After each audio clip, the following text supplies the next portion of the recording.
Hello বন্ধুরা, good morning. আমি মিতা নতুন একটা ব্লগে তোমাদের সবাইকে স্বাগত জানাই। আজ হচ্ছে বৃহস্পতিবার আর এখন বাজে সকাল 8টা মতন। আজকের ব্লগটা আমি এখন থেকে শুরু করছি। তোমরা কি অবাক হচ্ছ যে রোজ তো আমি অনেক বেলা করে বিছনাটা তুলি, আর আজকের এই ঘরের বিছনাটা আমি 8টার সময় কেন তুলছি বলো তো?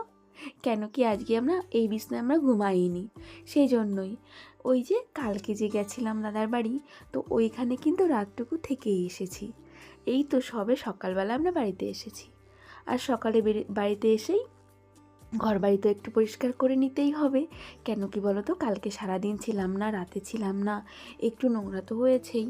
তাই এই যে আগে বিছনাটাকে সুন্দর করে পরিষ্কার করে নিলাম। কেন কি মাম্মাম কিন্তু এখনই বিছনার উপরে লাফিয়ে উঠবে। তো বিছনাটাকে পরিষ্কার করে ঘরটরগুলো ভালো করে ঝাড় দিয়ে নিই। আর এসে কিন্তু উঠোনটাও ঝাড় দিয়ে নিয়েছি। আর সত্যি কথা বলতে আমরা ওখান থেকে না একদম সকালবেলা চলে এসেছি। কালকে চলে আসতে চেয়েছিলাম, কিন্তু না আসতে দেয়নি, বুঝেছ? তো সেই জন্য রাতটুকু ওখানে থেকে গেছিলাম। আর এই যে সকাল সকাল ঘুম থেকে উঠেই চলে এসেছি। আর সকালে থাকা হয়নি, কেন কি সকাল সকাল বড়মশাইয়ের পড়া রয়েছে, সেই কারণে সকালবেলা ঘুম থেকে উঠেই আমরা বাড়িতে চলে এসেছি।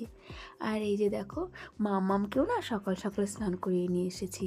আর এসে মাম্মামকে কিন্তু ম্যাগি খাইয়ে দিয়েছিলাম।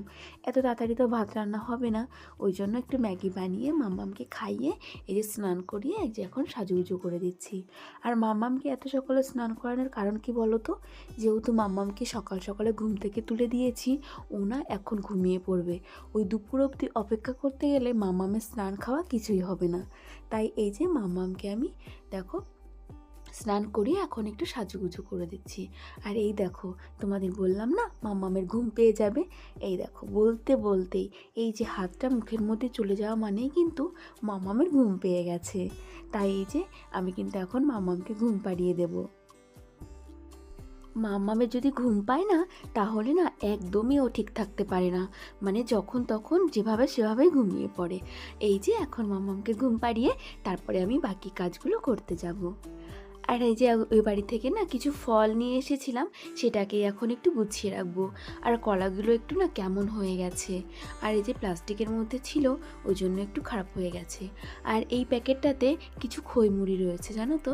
আর এই যে আর দুটো কলা, আর এই যে কিছু ফল। আর ওই যে প্লাস্টিকে রাখলাম না, ওইটা না এর মধ্যেই পিঁপড়ে লেগে গেছে জানো তো খই মুড়িতে। আর আমি দেখতেই পাইনি, ওইখানটাই রেখে দিয়েছি। যখন দেখতে পেলাম তাড়াতাড়ি করে না ওটাকে সরিয়ে দিয়েছি। এই তো কিছুক্ষণ আগেই বের করে রেখেছি, আর এর মধ্যেই পিঁপড়ে ধরে গেছে। এইটাকে নিয়ে এখন একটু রোদে দিয়ে দেবো জানো তো, তাহলে কি হবে, তাহলে পিঁপড়েগুলো চলে যাবে। এই যে সকালে কিন্তু একটু গরম গরম আমি সিদ্ধ ভাত বসিয়ে দিয়েছিলাম, আর সেটাই কিন্তু খেয়ে নিয়েছি। আর এই যে খাওয়ার পরে কটা বাসন হয়েছিল, সেগুলোই মাজতে চলে এসেছি কলতলায়। সত্যি কথা বলতে কি বলো তো, যেখানেই যাই না কেন এই বাড়িটাতে যতক্ষণ না আসি না, ততক্ষণ না শান্তি লাগে না। যখন এই বাড়িটাতে চলে আসি তখন অন্যরকমই একটা শান্তি লাগে। যত ভালো বাড়ি যাই না কেন, ভালোই থাকি না কেন, এইখানে যতক্ষণ পর্যন্ত না আসবো ততক্ষণটা কিছু একদমই ভালো লাগবে না। আর সত্যি কথা বলতে যেখানেই যাই না কেন, আমার এই ঘর বাড়ির কথা শুধু আমার মনে পড়ে। আমার ঘরে কী হচ্ছে, আমার বাড়ি কী হচ্ছে, আমার গোছানো গোছানো সংসারটা কী হচ্ছে, এই সবই সবসময় মনের মধ্যে ঘুরতে থাকে জানো তো। তো যাই হোক, দেখো এই যে বাড়িতে এখন চলে এসেছি, এখন অনেকটা শান্তি লাগছে। আর এই যে কালকের কটা জামা কাপড় রয়েছে, এগুলো একটু কেচে দেবো। ওই বাড়িতে গিয়ে মাম্মামকে পরিয়েছিলাম, তারপরে হাজব্যান্ড যেগুলো পরে গেছিলো সেগুলো এখন একটু কেচে নেড়ে দেবো। আর আমি তো শাড়ি পরে গেছিলাম, শাড়ি তো এখন আর ধোবো না, ওটাকে রোদে নেড়ে দিয়েছি। নেহা সাহা দিদিভাই, তুমি আমাকে কমেন্ট করেছো তুমি আমার ভিডিও নৈহাটি থেকে দেখছো। তো থ্যাংক ইউ দিদিভাই, তুমি আমার ভিডিওটা নৈহাটি থেকে দেখছো।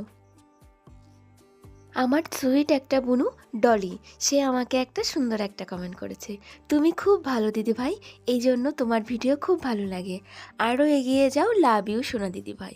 ওলে আমার বুনু রে, তুমি খুবই ভালো জানো তো বুনু, আমাকে এই জন্য তোমার এত ভালো লাগে, আর তুমি এই জন্য আমাকে এত ভালোবাসো, তুমি খুব ভালো।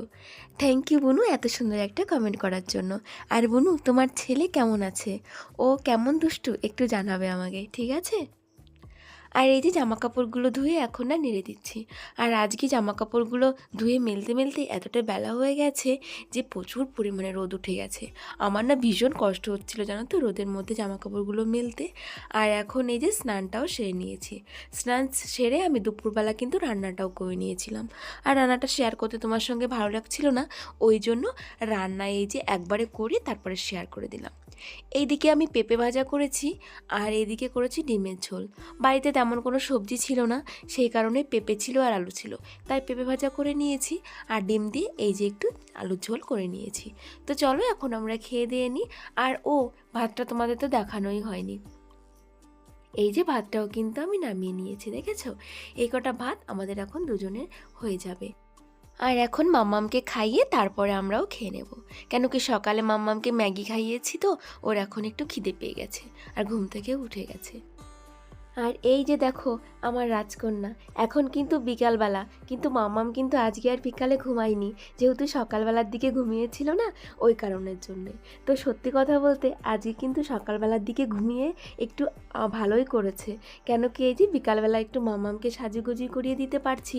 অন্যদিন তো ও বিকাল থেকে সন্ধ্যা অবধি ঘুমিয়ে থাকে, বিকালবেলাটা একটু মাম্মামকে সাজুগুজু করাতে পারি না। আজ যেহেতু স্বাধীনতা দিবস, সেই জন্য মামাকে একটু সাদা কালারের জামাটাই পরিয়ে দিলাম। আর কালকে না ও বাড়ি থেকে এই যে হাতে পরে এই জিনিসগুলো নিয়ে এসেছিলাম, রাতেই কিনে রেখেছিলাম, পাশেই দোকান তো সেখান থেকেই। তো সেগুলো দিয়ে মামাকে একটু এই যে সুন্দর করে সাজিয়ে দিচ্ছি। সত্যি কথা বলতে নিজের ইচ্ছাগুলো, নিজের অপূর্ণ আশাগুলো মামাকে দিয়েই কিন্তু আমি পূরণ করছি। সত্যি কথা, যেগুলো আমি সবগুলো পূরণ করতে পারিনি, এখন মামাকে দিয়েই আমি এগুলো পূরণ করছি। আর সত্যি কথা এইগুলো ভালোও লাগছে আমার, জানো, মাম্মামকে এই যে এরকম করে সাজিয়ে গুছিয়ে। নিজে এখন আর ভালো লাগে না সাজতে, নিজের যা কিছু ইচ্ছা সমস্তটাই মেয়ের উপর দিয়েই করতে এখন ইচ্ছা করে। ওকেই সুন্দর করে সাজিয়ে গুছিয়ে রাখতে ইচ্ছা করে, ওকেই সব কিছু দিতে ইচ্ছা করে। সব আমার যেগুলো অপূর্ণ ছিল ওগুলো ওকে দিয়েই পূর্ণ করার চেষ্টা করি। আর এই দেখো মাম্মাম কিন্তু এখন রেডি হয়ে গেছে, ও এখন রাস্তা দিয়ে একটু ঘুরতে বেরোবে, তাই ও আর সবুজ হয়েছে না, ও তাড়াতাড়ি করে বলছে চলো মা, আমি তাড়াতাড়ি আমাকে নিয়ে চলো। আর এই তো দেখো আমরা কিন্তু রাস্তায় চলেও এসেছি। আর এই যে রাস্তা দিয়ে এখন হাঁটাহাঁটি করব, ওর কিন্তু ভীষণ ভালো লাগছে জানো তো, কেন কি রাস্তায় তো বেরোনোই হয় না, ওই যে ও বিকালের দিকটায় ঘুমিয়ে থাকে সেই কারণের জন্যই। আর কত সুন্দর দেখো খেলা করছে। আর এই দিকটা করে আমাদের কিন্তু বাজার, তো এদিকে বেশি একটা দূর যাব না, এই গ্রামের রাস্তা অবধিই যাব, তারপরে আবার চলে আসব। এই দেখো ওই গাছ থেকে ওই যে ফুল নেবে বলে একটু বায়না করেছে, তাই পা দুটো দিয়ে ওরকম করলো। তো এই যে আমি দুটো কড়ি ছিঁড়ে দিলাম, এখন এই যে মাম্মাম সোজা হেঁটে যাচ্ছে। কালকে রাতে ও বাড়িতে আমি একটু ভিডিও করেছিলাম, সেটা আজকের ভিডিওতে তোমাদের কত সুন্দর লাগছে। হ্যাঁ ভাল লাগছে। মাম্মাম মাম্মাম বুনুকে একটা হাম্পি দাও তো সুন্দর করে। হ্যাঁ তুমি একটা দিদিকে হাম্পা দাও, দিদিকে দাও। ওলে বাবালে, ওলে বাবালে, ওলে বাবালে। হ্যাঁ ও পড়েছে, বুনুও পড়েছে, দেখো ওই দেখো বুনুও পড়েছে। হ্যাঁ বুনুও পড়েছে। ওরে বাপরে, মানে ভালো লেগেছে? এগুলো কিনে দিয়েছি, পড়েছো, ভাল লেগেছে? ভাল লাগছে? হ্যাঁ পাখি, তোমার ভাল লাগছে? এগুলো পড়িয়েছি, ভাল লাগছে? আমি জানি তোমরা আমার কাজকর্ম, আমার ঘরবাড়ি এগুলো দেখতে বেশি ভালোবাসো, আর আমার কাজকর্ম দেখতেই তোমরা বেশি ভালোবাসো। তবে আজকে কিন্তু সেগুলো একটু কমই দেখানো হলো। আর এই যে দুই মাম্মামের একটু খুনসুটিও তোমাদের দেখিয়ে দিলাম, এটা কিন্তু আমি স্মৃতি হিসাবেই তুলে রেখেছি, ওই জন্যই কিন্তু আজকে তোমাদের দেখালাম। তোমরা কতটা কি ভালোবাসবে, কতটা কি দেখবে সেটা আমি জানি না, কিন্তু সেটা আজকে আর আমি অতটা ভাবছি না। কেন কি বলো তো, এটা আমার কাছে অনেক দিন স্মৃতি হয়ে থাকবে। মানে ইউটিউব যতদিন থাকবে ততদিন আর কি, অনেক দিন কেন বলছি, যতদিন ইউটিউব থাকবে ততদিনই কিন্তু এই যে আমার দুই মাম্মামের এই সমস্ত জিনিসগুলো স্মৃতি হয়ে আমার থাকবে। এই তো বিকালে মাম্মামকে নিয়ে ঘুরু করতে গেছিলাম, তারপরে যে বাড়ি এসে এখন এই যে সমস্ত কাজগুলো বিকালে আমার থাকে সেগুলো এখন টুকটুক করে নিচ্ছি। কালকে এই শাড়িটা পরে তো ও বাড়িতে গেছিলাম, আর সকালের দিকে রোদেও দিয়ে দিয়েছিলাম, বেশ ভালোই রোদ হয়েছে। এখন এটাকে সুন্দর করে ভাঁজ করে এই আলমারিতে গুছিয়ে রেখে দিলাম। একটা দিদিভাই কমেন্ট করেছে তোমার দাদার বাড়ির হোম ট্যুর দেখতে চাই, পরে একদিন দেখাবে কিন্তু, ঠিক আছে? অবশ্যই দিদিভাই, কেন দেখাবো না। ওরা একটু গুছিয়ে গাছিয়ে নিক, ঘর গাড়িটা একটু সাজিয়ে নিক, তারপরে অবশ্যই তোমাদের ঘুরিয়ে ঘুরিয়ে আরও ভালো করে আমি তোমাদেরকে দেখাবো। পপি বুনু, তুমি অনেক দিন পরে আজকে আমাকে একটা কমেন্ট করেছো। কি হয়েছিল বুনু, তুমি কি আমার উপর রাগ করেছিলে? এতদিন আমাকে কমেন্ট করোনি। তো যাই হোক, বুনু কমেন্ট করেছে যে আমার বাবার বাড়িতে কে কে আছে। কালকে আমরা যেখানে গেছিলাম এখানে তো দাদা বৌদি আর দাদার একটা সুইট মেয়ে থাকে। এখন আপাতত এখানে কেউ নেই। পপি বুনু, তুমি কিন্তু আমাকে এখন থেকে রোজ কমেন্ট করবে, না হলে কিন্তু এতদিন তুমি রাগ করেছিলে, এখন কিন্তু আমি রাগ করে থাকবো। আর আজকের ব্লগটাও কিন্তু আমি এখন শেষ করব। তোমরা সবাই ভালো থেকো, আমরাও ভালো আছি। তোমাদের সবাইকে টাটা অ্যান্ড গুড নাইট।